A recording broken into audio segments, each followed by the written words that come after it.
Cette année, le budget est voté dans un contexte particulièrement contraint, contraint par l'inflation d'une part et contraint par les décisions du gouvernement. Pour nous, ce qui est fondamental, c'est de garder des finances saines au niveau de la commune.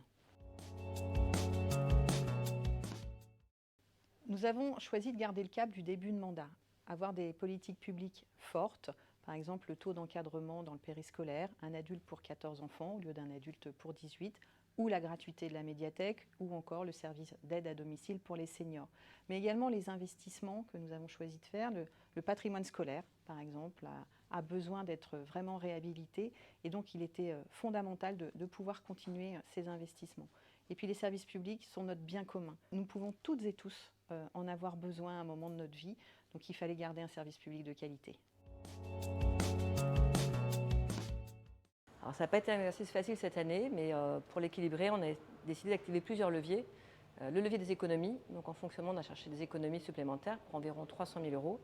Des économies qui sont surtout autour de la consommation des fluides et la consommation de produits. On vise à stabiliser en fait nos dépenses au niveau des ressources humaines après plusieurs années d'augmentation. On cherche à les stabiliser sans nuire à la qualité du travail des agents. Et puis des économies qu'on a cherchées aussi en investissement, en retravaillant sur certaines enveloppes de projets. Et puis on a revu aussi sur certains projets le projet en lui-même à la baisse avec celle du conseil qui ne sera pas du coup inscrite dans le projet de cuisine centrale. Malgré ces efforts faits pour chercher des économies, on a activé le levier des recettes avec la taxe fiscale, avec une augmentation de 4 points qui nous permet du coup d'équilibrer le budget pour cette année, mais aussi pour les années à venir.